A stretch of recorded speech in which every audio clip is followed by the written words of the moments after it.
लेकिन जो अभी आप देख रहे हो ये पछुआ हवाएं चल रही हैं, इसमें जो है रोग भागता है और जो अंडे वगैरह जो टोकरों के अंडे हैं वो भी खत्म हो जाते हैं इसमें पछुआ हवा में जो हवाएं चल रही है फिलहाल। उसमें मैं डाल रहा हूँ डीएपी का कट्टा है, एक 5 बीघा खेत है ये 1 एकड़ का, और सागरिका का थैला है एक 10 kg का, और लगभग 20 किलो यूरिया है और 1 किलो ह्यूमिक एसिड है।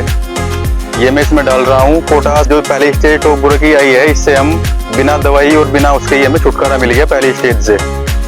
क्योंकि देख रहे मैंने सुबह भी देखा शाम भी देखा, कोई तितली मुझे दिखाई नहीं दी। नमस्कार मेरे किसान साथियों, कैसे हैं आप सब? आशा करते हैं आप सब ठीक होंगे और महादेव की कृपा से हम भी बिल्कुल ठीक हैं।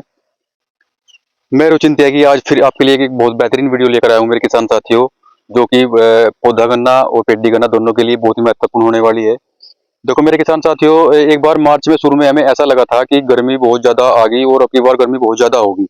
मार्च की शुरुआत में इतनी गर्मी आ गई थी, टेम्परेचर 35 और 38 के आसपास चला गया था मेरे किसान साथियों। तो उस टाइम पे हमें ये लगा था कि भाई अब की बार फसल का क्या होगा, कीड़ा ज्यादा आएगा, रोग ज्यादा आएगा, तो क्या होगा अब की बार। फिर लेकिन अचानक से कहीं ठंड ऐसे आई कि सुबह को और शाम को ठंड इतनी हो रही है कि देखो मार्च खत्म हो गया और मैंने टोपा लगा रखा है सुबह के 6 बजे और ये गर्म जैकेट भी पहन रखी है। तो अचानक से फिर एकदम ठंड आई, तो उसका फायदा हमें ये मिला मेरे किसान साथियों कि आपने देखा होगी अभी 15 दिन पहले जो टोकरो की जो तितली हैं वो खेत में पूरी तरह आ गई थी और अंडे भी उनके दिखाई देने लगे थे पत्तों पे। तो इस ठंड की वजह से मेरे किसान साथियों इतना फायदा हुआ कि वो बहुत कम हो गई। वो छिदी छड़ी दिखती है खेत में। मैंने सुबह शाम को भी मैं खेत में आया था, देखा मैंने फिर के, तो कोई छिदी छड़ी है एक आधी। और अंडे भी जो पछुआ हवा चल रही है ना, पछुआ हवा, इसमें अंडे भी बहुत कम हो गए। तो बहुत कम तादाद में मेरे किसान साथियों भी तितली देखने को मिल रही हैं इस हवा की वजह से और ठंड की वजह से। और जो पछुआ हवा चल रही है इनमें वो अंडे भी खत्म हो गए, क्योंकि पछुआ हवा में देखो ये हमारे बहुत फायदेमंद होती है जो पछुआ हवा होती है। तो इसमें जो हमारी जो तितलियां हैं और अंडे हैं वो कम हो गए बहुत, मतलब 10 से 15% रह गए खेत में। तो उसका फायदा हमें ये मिलेगा मेरे किसान साथियों कि हमें बहुत ही कम जो असरदार दवाई है वो ज़्यादा महंगी नहीं मारनी पड़ने की, ज़्यादा हैवी डोज नहीं देनी पड़ने की, थोड़ी में काम हो जाएगा।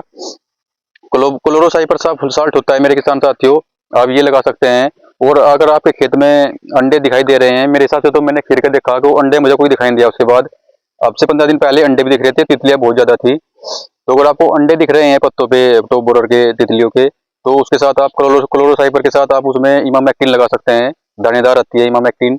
इसमें आप ये क्लोरोसाइपर सस्ती है, जो ज्यादा महंगी नहीं है, 700 750 रुपए की 1 लीटर आएगी।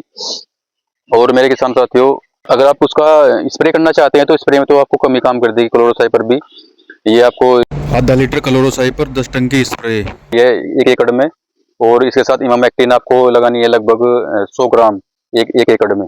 तो मेरे किसान साथियों स्प्रे में तो ये काम ही कम कर देगी, और पानी पे आपको ये 1 लीटर चलानी पड़ेगी अगर आपको पानी पे चलानी है नाके पे। और इमामेक्टिन आप 150 ग्राम ले सकते हैं, उसको घोल के अच्छी तरह से।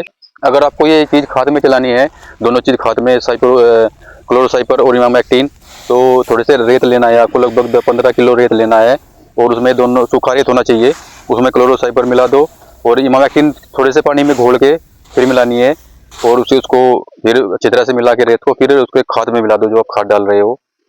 तो मेरे किसान साथियों खाद का तरीका मैं आपको बताऊंगा कि खाद कैसे डालना है आपको, क्योंकि मेरे किसान साथी क्या करते हैं कि अपना फायदा देखते हैं, ये नहीं देखते कि हमारी फसल को फायदा कैसे होगा, हमें कैसे करना, खाद डालना चाहिए और कैसे हमें इसका फायदा मिलेगा खाद डालने का। तो मेरे किसान साथियों खाद हम क्या करते हैं कि खाद हमने सूखे में डाल दिया फिर पानी छोड़ दिया।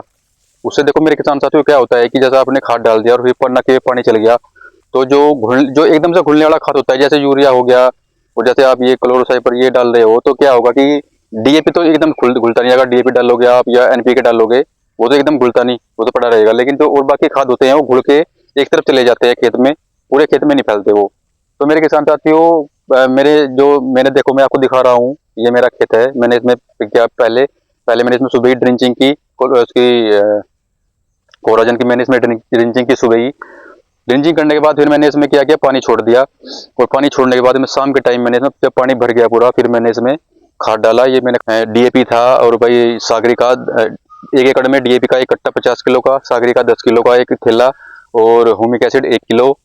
और मेरे किसान साथियों इसमें चौथा आइटम था किसान साथियों यूरिया 1 एकड़ में लगभग 15 से 20 किलो, 25 किलो ले सकते हैं बस।